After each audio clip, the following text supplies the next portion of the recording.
Hi, I'm Stacy, and today I wanted to show you guys how to make mango jam. This is a really simple recipe. It only takes about 4 large mangoes to do, and right now mangoes are on sale. So I went ahead and I picked up a bunch and I prepared some mangoes here. What you're going to do first is you're going to prepare by peeling, chopping, and smashing your mangoes. Now, I did use my food processor to chop them up into little bits, but if you don't have a food processor, you can use a potato masher. It just takes a little bit more effort to do. So now I'm just going to show you how to make the jam. So the first thing is I'm going to add my 4 cups of smashed mango in here. And I have 1/4 cup of lemon juice.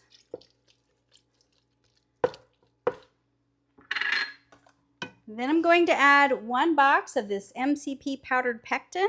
It doesn't have to be MCP, it could be any brand, but this seems to be a good brand for us.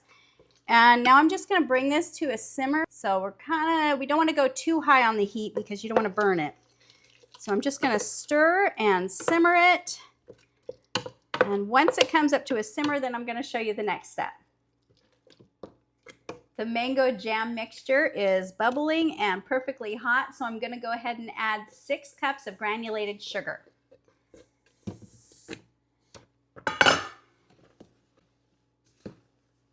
Okay, so now I'm just going to stir this and bring it up to another boil for about 2 minutes. Once it comes up to a full boil for 2 minutes, I'll remove it from the heat and fill up the jars. Okay, so our jam mixture has boiled for 2 minutes. I went ahead and turned off the heat, and now I'm just going to go ahead and fill up my jars. Now, these ones were little 4-ounce jars, so I'm just going to fill them up to a 1/4 inch from the top and then clean the rims and then put the lids on before I put them in the water bath canner.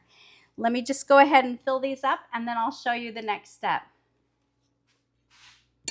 All right, so now that my jars are filled, I'm just going to wipe the rims with a damp cloth.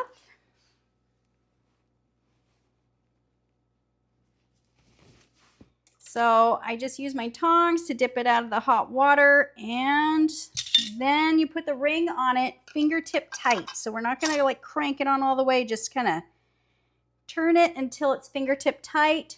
I'm just going to set these aside until I fill all my jars, and then I'll place them in the water bath canner. I have everything in the water bath canner now. I'm just going to put on the lid and bring this up to a boil, and then once it comes up to a full boil, then I will go ahead and set the timer for 10 minutes, and that'll be it. Thank you and have a great day.